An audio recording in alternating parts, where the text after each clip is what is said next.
Alrighty, and welcome everybody to the Last Place Fantasy Podcast. Once again, this is going to be our brand new show. Welcome to Info and Injuries. Basically, we are going to be telling you week by week the biggest news happening within the NFL, and we're going to basically run it down all for you in this nice little concise episode. I am Josh, and I am with my good co-host Ryan, and we're going to tell you everything. Ryan, how you doing? Doing great. Enjoyed the game on Thursday, and I am looking forward to a full day on Sunday. I Oh am yeah. so looking forward to it. On top of that, college football on Saturday, it's the best time of Yes. the year. Oh, heck yeah. Heck yeah. Looking forward to it. So, we're going to be going over some injuries uh, for this upcoming Sunday and Monday. And we got some Before big we get ones. before we get started, please make sure you like and subscribe our YouTube channel and follow us on all of our social media pages: Facebook, Instagram, and Twitter at Last Place FP. Check us out. We're going to be posting updates almost daily. I'm going to try to keep on top of that.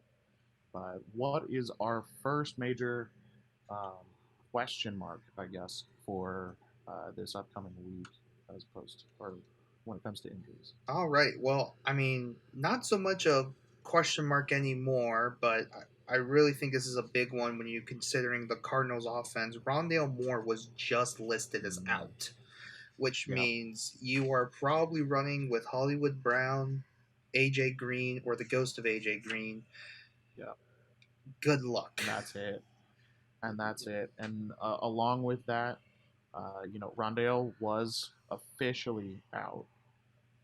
Zach Ertz is also on the injury report with a calf injury. He was limited on Friday, and they said they put out a notice that they should know by Saturday night. So whether or not they're going to be limiting him in the game or whether they're going to hold him out completely.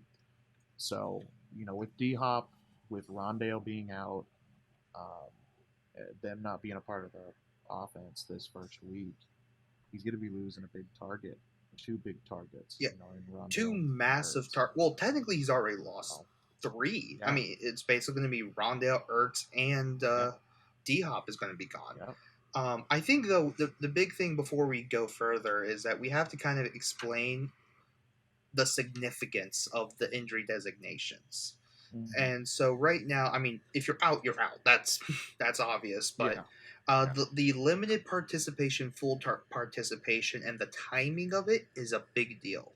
yeah, So you have to understand, especially for everyone playing fantasy football, Saturday is your kind of biggest indicator of what's going to happen. mm-hmm. So, and what we mean by that is definitely check as you're chilling, watching college football, check the injury reports for Saturday games because obviously NFL plays Sunday. So Yeah, what you have to look for is whether people were a full participant or a limited participant. So, for example, if Rondale Moore, well, actually, let's use Zach Ertz. Best example is Zach Ertz is a full participant on Saturday. He's most likely playing Sunday, yeah, and you follow that logic with a lot of the players, and you'll kind of get a good understanding of who's playing, who isn't, just so you can set your lineup to be the best version possible. yeah. You'll get a pretty good idea of uh, where they're going to be at on Sunday. So when it comes to Zach, um, one person that I would be targeting, if you're not already, if you don't have him on your team, I would look for the rookie Trey McBride. Man, I didn't think we'd get into Trey Trey McBride season till Trey midway, but McBride. it I might be know. now. So Yes. with Zach Ertz being out of his way, he could see some playing time. We don't know for sure, obviously, but I will definitely be watching this.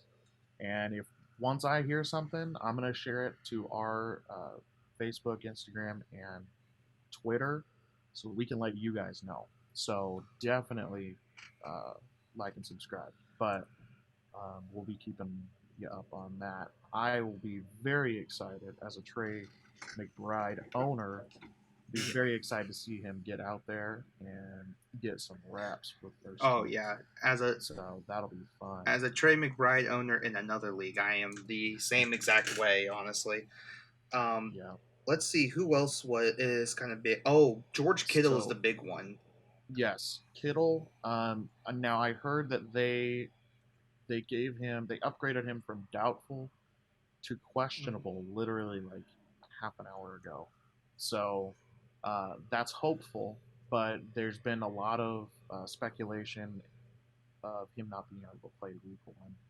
So it's up in the air as to where he's at, but It's definitely he's another one that something. I'm going to be keeping an eye on as of like tomorrow. So Here's why I would also keep aware of the injury situation. It's a groin issue, and groin issues yeah, just don't go away, they or take time. they do take time. So it's something where if he is playing this week, I'm worried about a re-aggravation that takes him out longer.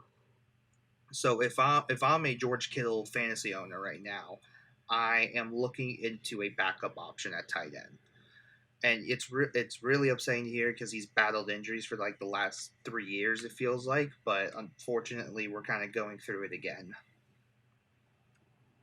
Yeah, yeah. Unfortunately, the old injury bug might be hitting him again. So I I don't even know how to read him anymore.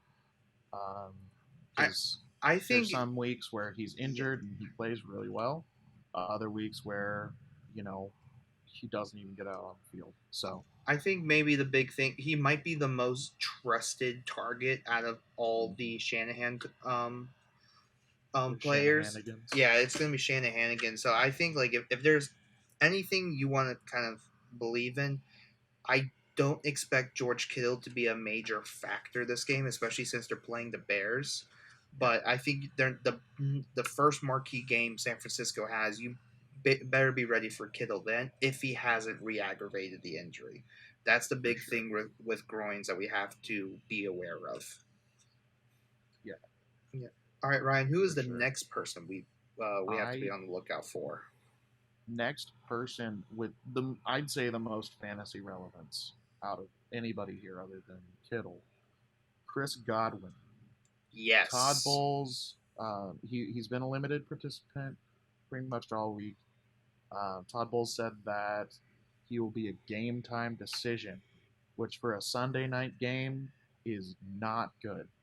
it's not. Um, I It's wouldn't not I not good wouldn't at all. trust him. Yeah, I wouldn't trust when it comes to fantasy. I wouldn't trust him right now.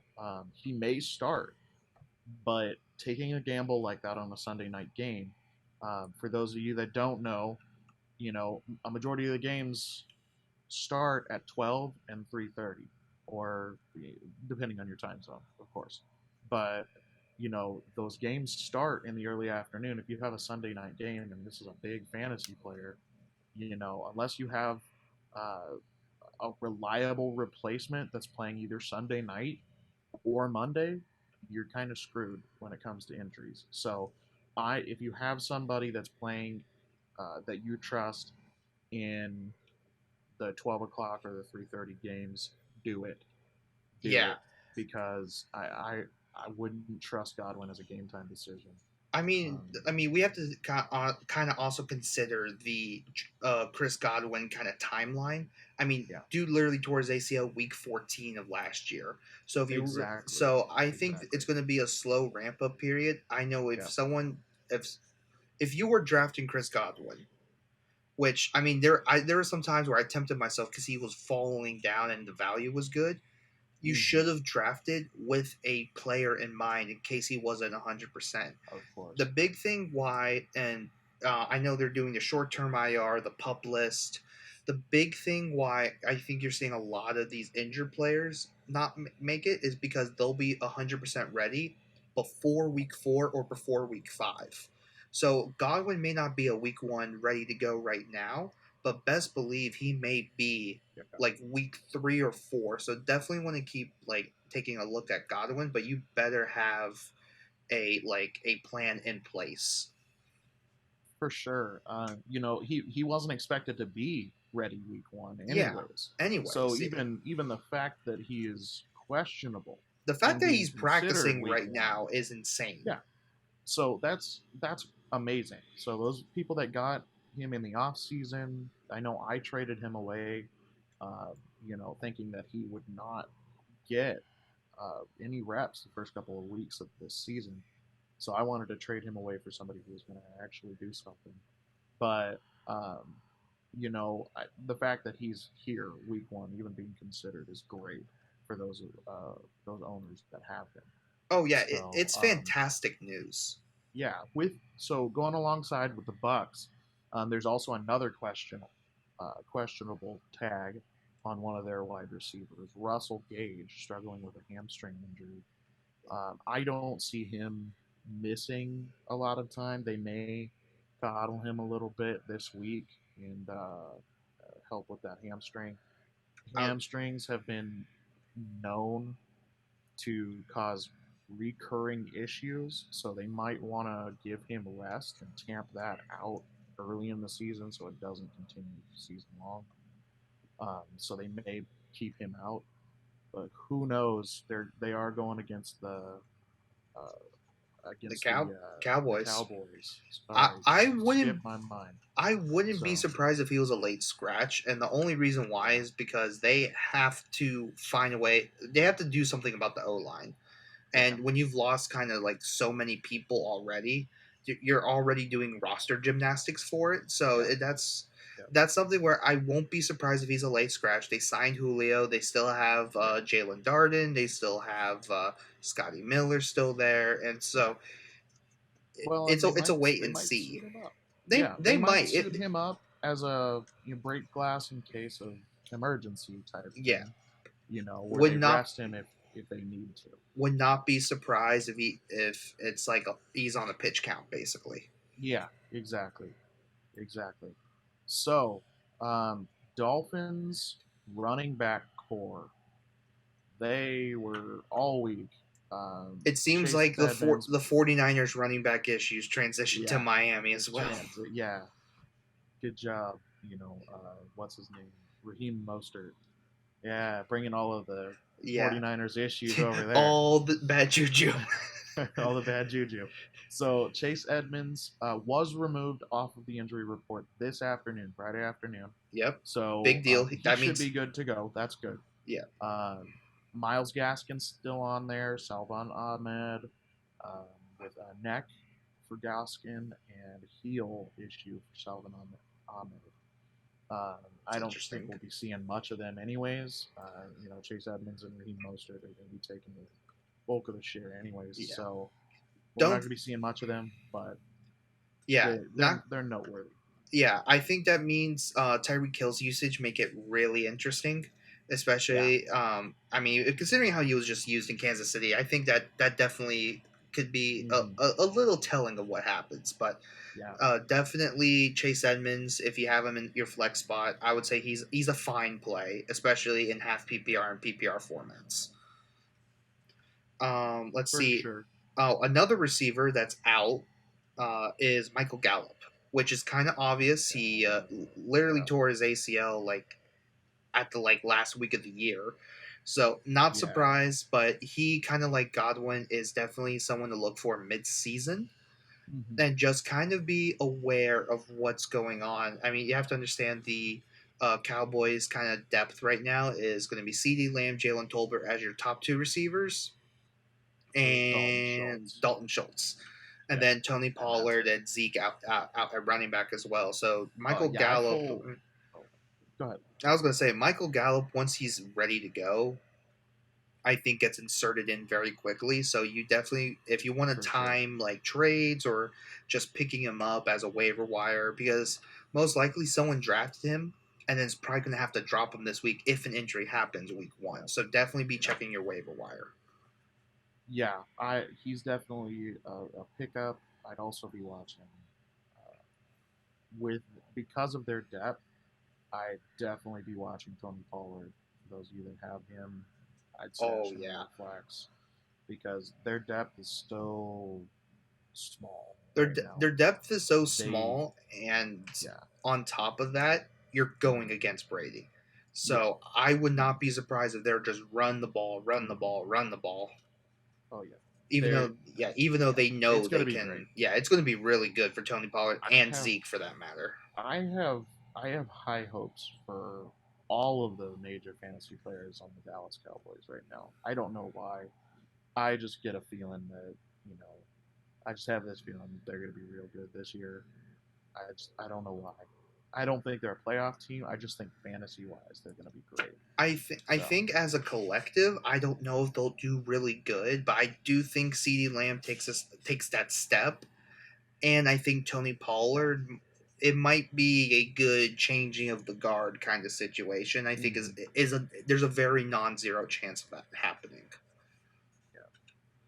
Oh man, So who else? these are just some of the ones that I want to brush over. Not extremely notable ones, but we just wanted to make note of them. Sterling Shepard, the Giants.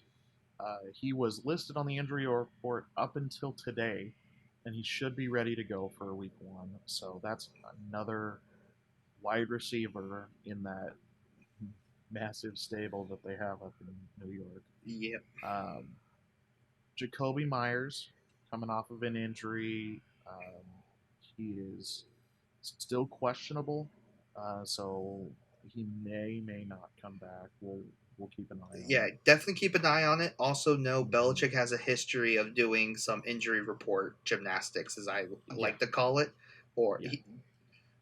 he definitely has some games up his sleeve, especially Oh yeah. when it comes to that. So definitely be on the lookout and He jukes always people out. watch. Oh, he He zigs jukes when people on people the way zags. down. Yeah, Yeah, Belichick's the exactly. master of that. He is. He plays so many mind games. Yes, Okay, so Packers. Alan Lazard is doubtful for Sunday. and he hasn't Uh, practiced all week, which is the big deal. oh, that is a big deal. More than likely, there's a good chance that he's going to miss Sunday. Which That just opens it up for the Romeo rookie Dobbs. standout.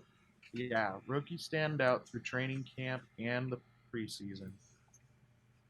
Dobbs. Oh my God, Yeah, I would he's say gonna be good. it's very interesting, but if you wanted to kind of take a shot in the dark Yeah, and start Dobbs, yeah. it would be super gutsy because you have no idea It'll what's be going to gutsy, happen. of course. What's going to happen? Not happen.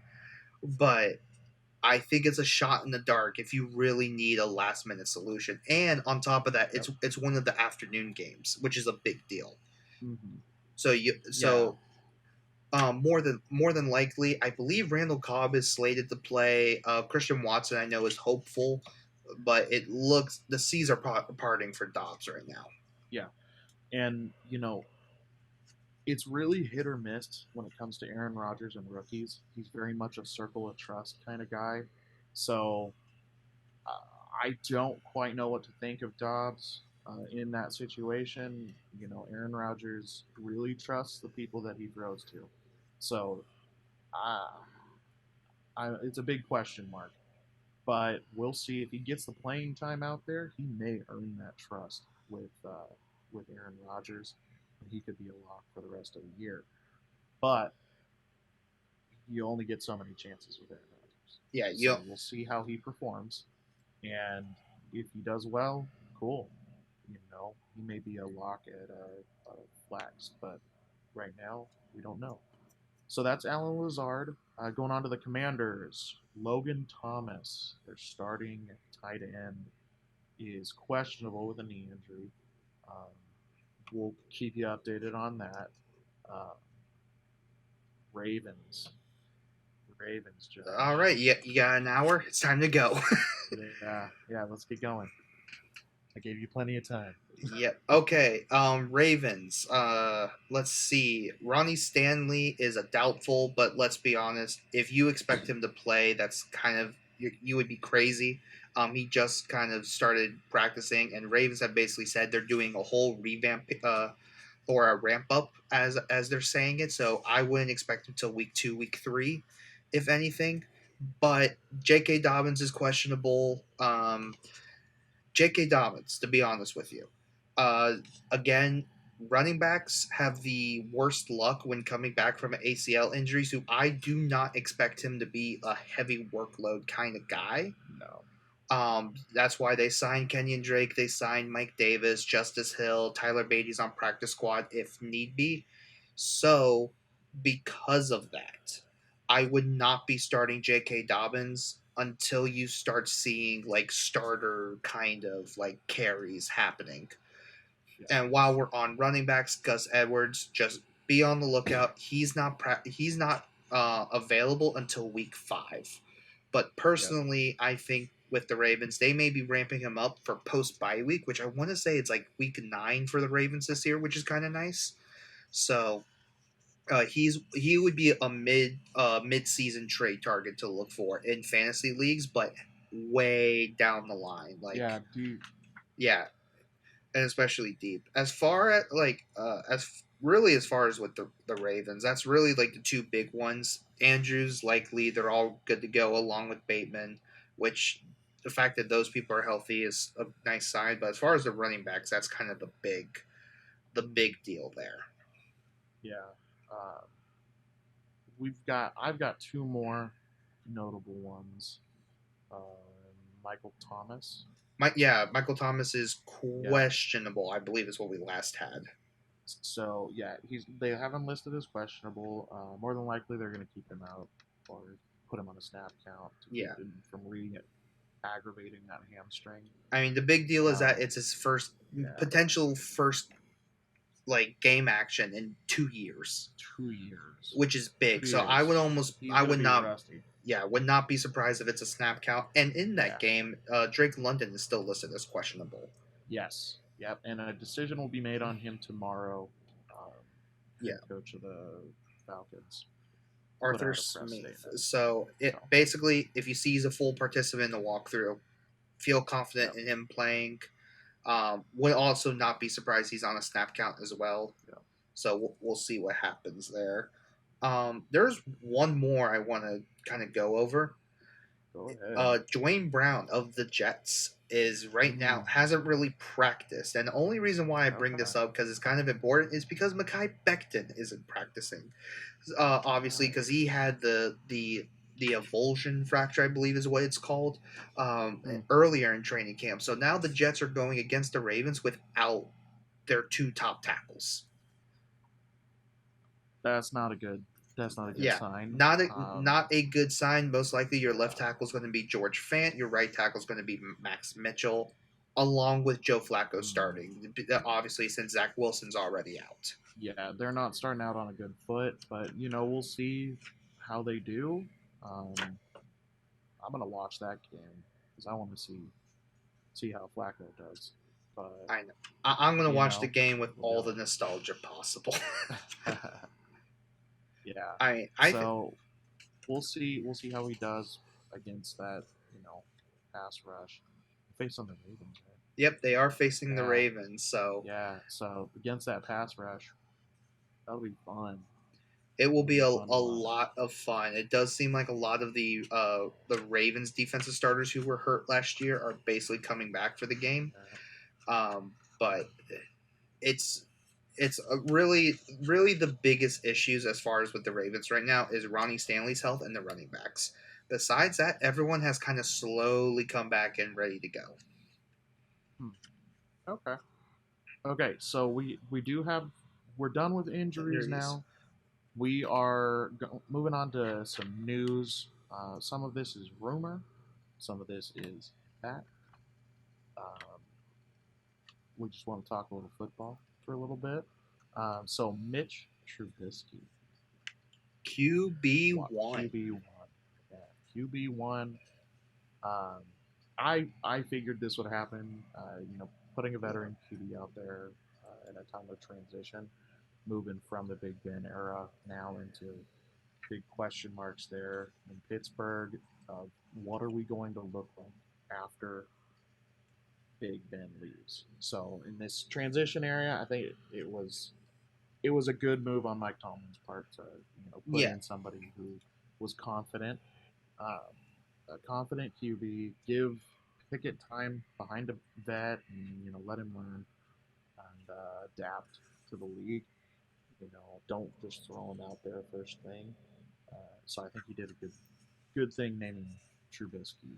Yeah, I definitely think it's a good thing. I know you like all three of us were talking, and like we're very concerned about the Steelers O line, and Yeah. especially if you threw Kenny Pickett in there now, there's going to be a Oh, lot of coverages and disguises he's probably never seen before. Just that's just how it is going for from sure. college to pro. So it's good to have Trubisky in there to kind of start and get things going for sure. I will say, without a doubt, though, even though Trubisky's starting, he's going to be miles ahead of what Big Ben Yeah. was by the end of last year. So, Oh yes. so that's where either way. I mean, they both were really impressive during Hmm. preseason, Yeah. and yeah, I mean, I mean, So not much another else. QB1. Yeah, another QB1. Geno Smith up in Seattle. I like it. I don't. I'm not a fan of Drew Lock. I don't think he has what it takes to be a starting QB in the NFL. I think it'd be better to have Geno Smith there. Pretty much the same reason as you know as the Steelers have for putting Mitch Trubisky in, except they don't have a rookie. Geno Smith in the transition era post Russ. They're trying to figure out what they're going to be, and having a leader there, having a veteran leader there is going to be a good thing. Yeah, no, I mean, here's the thing with Geno Smith. He's been there for a few years already. Drew Lock was kind of the newcomer. I really do think like the best course of action was Geno Smith, honestly. Yeah, And so with that in mind, like I think this is the best case scenario for DK Metcalf, for Tyler Lockett, for and I sure. think we're going through a lot of like perception crisis at the moment. Everyone's Mm-hmm. saying, "Oh man, the Seahawks are screwed." Like Geno Smith was decent last year, and he was making some throws. It's like, okay, you weren't making that early in your career, but you know what? You've been in here for a while. You know your ins and outs of the league. Like it's I think he's going to be more than serviceable. Yeah, yeah, I agree. I agree. I think he's going to lead that offense. I don't think he's going to be good, like really good, No, fantasy wise. yeah, no, I wouldn't. He's going to be passable, Yeah, it's going to be maybe even less so. passable, but Uh, I mean, there's a lot more issues with that Seattle Seahawks team that yeah, are probably going to get exposed this year. Honestly, yeah, oh, very much so. And I hope they, you know, are doing a little better with who was it, Charles Cross that they drafted, uh, yeah, the left tackle, Charles Cross and uh, Abraham Lucas. So they're going to have and Lucas. Okay, two rookie tackles this year, which is so not I'm normal. it's not normal, and it's at least they did something to help. Now it's a Yeah, uh, little too late little there. too late. You had an amazing quarterback, and you didn't want to give him any pass protection. You just wanted to make him run around. So it's a little bit late for it, but I'm glad that they're doing that. Uh, I'm just concerned with DK Metcalf and Tyler Lockett. I think Tyler Lockett is almost. Uh, I don't think he's going to be fantasy relevant this Yeah, year. I don't think for I don't think Lock. so. I think Lockett is relevant if DK gets hurt, Yeah, but I think it was we kind of got a glimpse into what would happen last year, and it yeah, was DK the one surviving and not Lockett. yeah. Except, well, actually, the last game Lockett had a random like 10 catches or Mm-hmm. something wild, but. Yeah, I definitely think DK is still in play. He may not have that wide receiver one potential everyone was thinking, but I Mm-hmm. think if you can get him he's basically a wide receiver too, and if you can get that kind of value in your flex, you're good to go. Yeah, I was just gonna say that. I consider him a wide receiver too. Low floor wide receiver too, but uh, if he gets volume from Geno Smith, because I see them as a run first Oh offense, yeah, run but if first he and run gets, often. yeah, if he gets the volume, I think he's gonna be all right. I think he's gonna be an all right wide receiver too. So moving on, another QB. I'm gonna let you take this one because I think you know who it is. I think I do. Let lay the details first, and then All we'll right, go into the nuts and bolts of it. it's another Ravens player, Lamar Jackson. Today, pretty much declined any offers from the Ravens. Um, so he's going to be going into this year on the last year of his contract, and they will try to figure it out next offseason whether or not they're going to keep him on, whether or not they're going to have a starting QB, or whether they're going to have him as their starting QB next year. Okay. My viewpoint on this, he's still very much a good QB, leader on that Ravens team. He's a franchise QB. Uh, I think this year is his screw you year, where he shows the Ravens, how much they need him and how much he's really worth. Uh, and if he doesn't, unfortunately, he might be looking for a new job somewhere else that will pay him what he's looking for. So I don't see that happening. I see the Ravens re-signing him next year, or at least franchise tagging him. But I think that they will reach a deal because this is his screw you year. This is Yeah, his. This is what I'm worth. it's a revenge tour this year. It is. Honestly, It is because he has been wanting that contract extension since the beginning of last year, and it was rough. Those talks, from what I heard, those they were just he was up here, and the Ravens were down here, and they could not meet in the middle. And he has high expectations, so I think this year he's going to do things on that Ravens team to yeah, pretty much prove to them that he's worth it. yeah. So I mean, we literally the Ravens are in the exact same situation as they were 10 years ago, and mhm. Flacco led them to a Super Bowl, and then basically got hand over fist in cash. Yeah. Now, I kind of want to lay the groundwork as far as there are a couple certain factors at play when it comes to this. I really do think a lot of the media distraction around the Lamar Jackson contract is it's kind of focusing on the wrong things. The big reason is because one, Lamar Jackson is doing this with no agent. It is just him. Yeah. And I think that's a big deal because literally this deal it could paradigm shift sports as we know it. Now, a lot of Mhm. people do choose to have agents, but the fact that someone without an agent can create a deal for themselves to this magnitude is such a big deal. Yeah. The other issue that comes is Deshaun Watson. The Browns basically forked over $100 million more guaranteed than Patrick Mahomes' contract, Yeah. which is insane. And literally, like Kyler Murray was like 160, Russ was like 165 million guaranteed. Deshaun Watson is 230. What we have to understand is, yes, Lamar is looking at that deal because that is directly within the AFC North. But what the Cardinals have proved and what the Broncos have proved is that that deal is an outlier. And I think for the most part, the Ravens are going to say that's an outlier.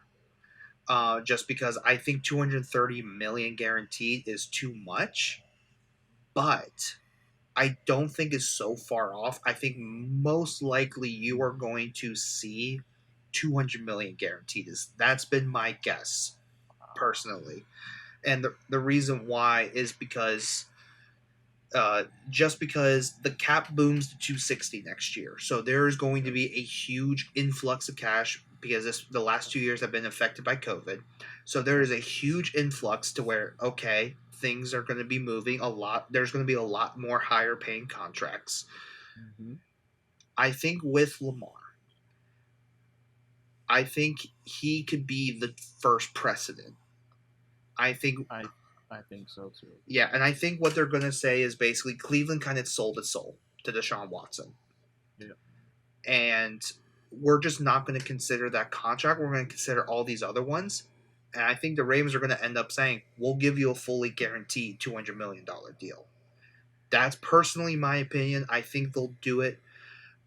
over 4 to 5 years, I think that's kind of the whole trickiness situation, because I think he wants to be highest paid per year, highest paid total, all that Oh stuff. yeah, he wants to blow everybody out of the water. Yeah, but And now I don't think personally, I don't think he's worth that money when it comes to his performance the last couple of years, where he's taken the team.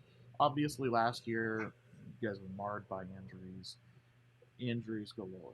But I think he's done well. It's just very one-sided when it comes to that Ravens offense. I, I think he needs to so develop his passing game a little more. So so can I bring this up, because this is yeah, where yeah. Go ahead. Go ahead. I'm gonna start attacking the media narratives here. Okay. You have to understand that, oh, the Ravens don't want to pay Lamar Jackson. No, the Ravens are going to pay Lamar Jackson, period. They are. And what we also have to understand, and I think a lot of the media pressure that's kind of been on here, is the fact that Patrick Mahomes and Josh Allen have signed their deals within their rookie contract, which is also, might I add you, that's not normal. They got those extensions out quick, Yep. and just to kind of Because get they ahead. didn't want to wait. Yeah, they literally didn't want Yeah. to wait. What the Ravens have kind of done Yeah. is understanding the cap and understanding that they have 2 years of the franchise tag. So if you really think about it, we're talking about the next 6 to 7 years of Lamar right now. Yep. And so I am not worried. They got time to figure this out. Now let's talk about on the field. The Ravens have built this offense specifically to Lamar.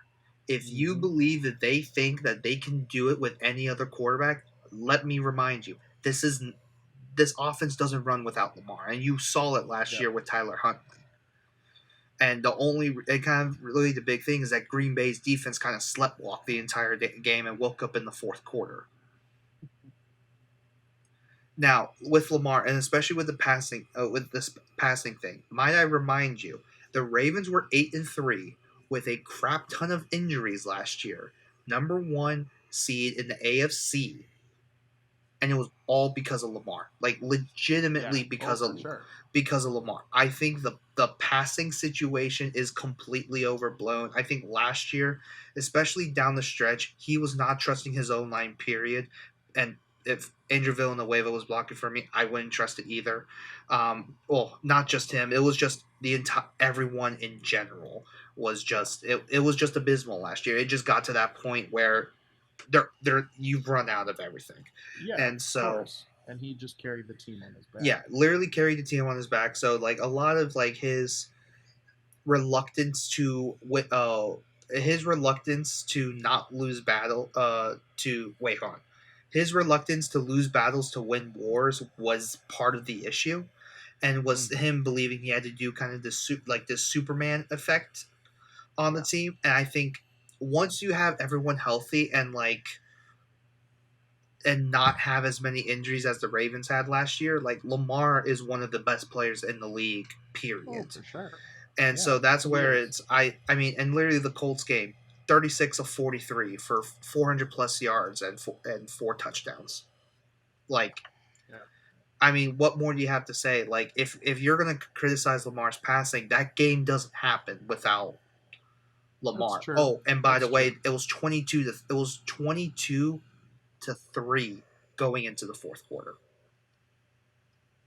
That's true. That's true. So that's where it's like, I do think I think so many things are overblown about it. Yeah. And maybe But it's they need to scheme him a little more. They need to scheme in passing a little more. And I understand that, he is a rushing quarterback. He's a dual threat quarterback. And that threat of him running, once every four downs, that's enough for a defense to pay him very much attention.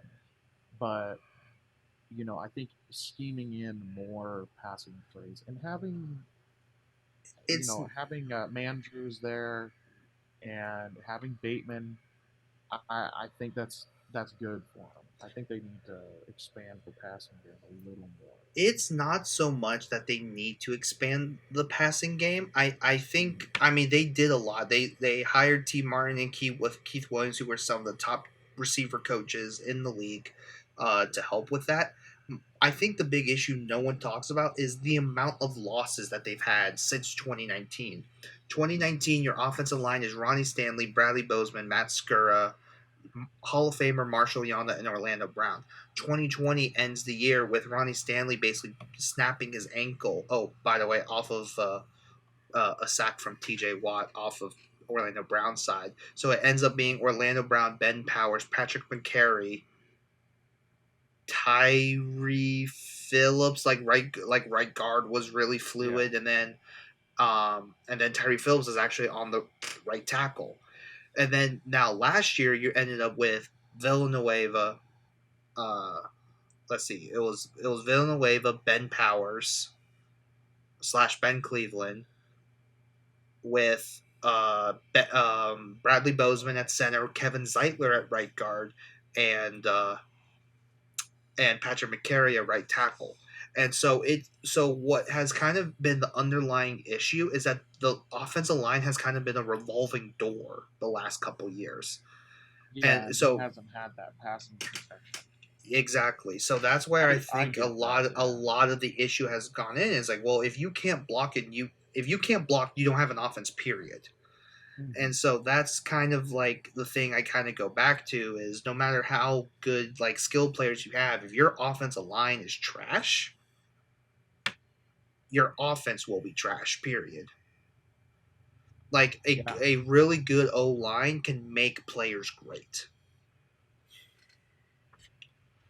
Yeah. Oh, for sure. Yeah, a good O line. Like they are. You'll hear me preach this. You've heard me preach this on this podcast at least twice. The O line are the foundation of the football team, of the offense. They Yeah. are the foundation. If you do not have an O line, solid O line, you will not have a good running game, for one, unless you have somebody like CNC who's just a god at what he does. Yeah. Which I Or, mean we've talked about how CMC like, transcends offensive of course, systems. of course. But, you know, you will not have a good run game. You will not have a good pass game unless you have a rushing quarterback like Lamar. Yeah. And that, because if you can scramble, you can get away from pressure pretty easily.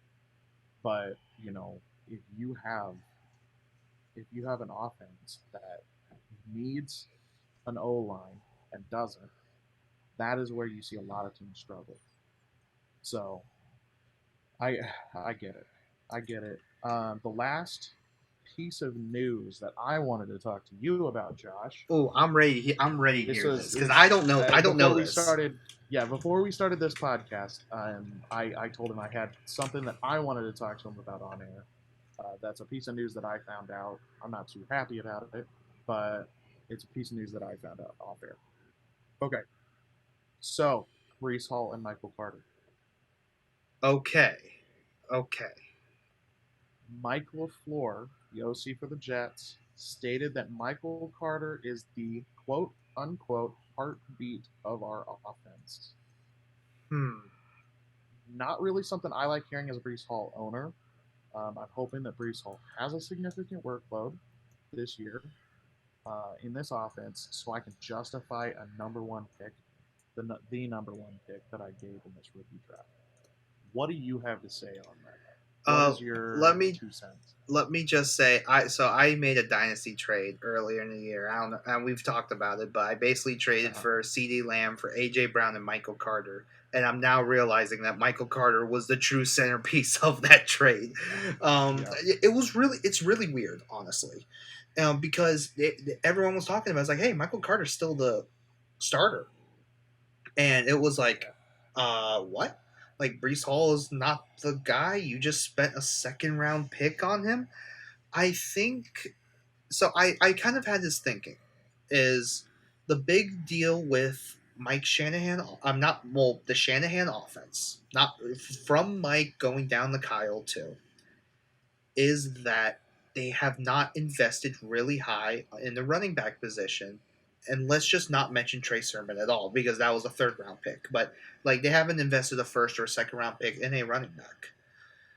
Now, I think what Mike LaFleur, who is a disciple of that system, along with Robert Sala, kind of said is, what if we did, and we have this system perfectly built for running backs? Why not? And so I'm not surprised that Michael Carter is the starter. Personally, he literally has a whole year of experience before Brees Hall. But am I expecting to see a transition with the bye week? Yes, I do think Brees Hall is going to be a power position Interesting. player once their bye week hits. But So you, I don't oh, think sorry. either one's going to be a bell cow running back because Michael Carter brings a lot of receiving skills to the game, and Brees Hall is, I think, the better runner in my opinion, and the one Mm, that's more of a home run threat. gotcha. Well, we'll see as the year goes on. I'm really excited to see what he can do, Yeah, but I'm also very scared that Carter is taking some of those snaps from him. I think you're. When in Yeah, drafting him, I was expecting, a significant workload. I mean, think about it. So, He was like the 38th pick in the draft. Like it was a super high second round pick too. So it's yeah. so like I mean, could they? I just think like if we go back to last year, right? Like you were seeing like Tevin Coleman, you were seeing um who was it? Not Tyler Johnson. Ooh, I forgot his name. Trying to see where you're going with it. Like you were seeing multiple backs, and you were even seeing Yeah. Michael P. Ryan for that matter. Mm, Michael Carter definitely had injury issues last year. Also not forget that. yeah, Um, that's true. so I think they knew they had to invest in the running back position no matter what. Just also take the superstar freak athlete too, which is what Brees Hall is. So I'm not surprised that Michael Carter's a starter. He probably understands the system better than Brees Hall at this point. Not surprised. Yeah. It's just if you do not see an increase in carries nearing the end of the year, that's where we get into a problem. Yeah. Yeah, I don't know. It makes my blood boil a little bit, I that still I think he was worthy of the 101 personally see. in rookie Uh, drafts. I still think it's completely worth it because you're yeah. not going to get anyone better when it comes to being a true like catching the ball threat um, Well, or just you know, I the more I really look at, Kenneth Walker, I like where he is at. I like the position that he's in.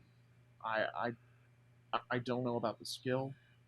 He's great, but the position that he's in to do a lot in Seattle is great, and I'm I'll looking forward to seeing how he looks I'll throughout this I'll year. be honest. The only reason why I still would have had Brees Hall over Kenneth Walker Mm-hmm.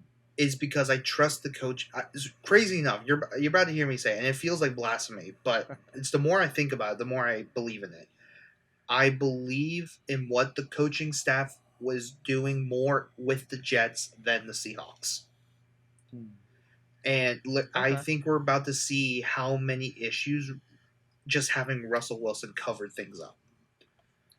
Oh, for sure. And Yeah, and like that's he where he did. He it's covered things up. and finding another Russ is the issue I have. Is because we're seeing like I mean, we're talking about Zach Wilson being a question. Is he a franchise quarterback in year two? Like, it's so hard to find a top quarterback. Yeah. So, like, when you do find it, you take advantage of it. And we don't know. Like, I have a lot more questions with the Seahawks than I do with the Jets right now, which is crazy for me to say that. But Yeah. that's why I still would have taken Brees Hall at the 101 personally. Yeah, I'm just with what I gave up to get him, I'm not too happy Yeah. about. I did get Naeem Hines and Pollard, but not getting a number one option for my for giving Yeah. up Swift. I was not happy. But So yeah, I totally get that. But I think there's no way that he doesn't get used. yeah, So that's well, where I think you yeah, can well, take of course, you can take pride in that. And also, like, Michael Carter's been hurt before, so hmm it could be a Javante situation where you're just waiting for that one I'm probably going to moment end where up it's, stashing him. yeah, where you're just waiting for that one moment until it's just him. Yeah, But I mean, you but know, you also have to look at it like, what did they see? You know, especially they're from a Shanahan system. What did they see in San Francisco that was a big issue? All the running backs got hurt. hmm So of yeah, course they're going to like double up at the position, but on top of that, they also understand it's a marathon. It's not a sprint.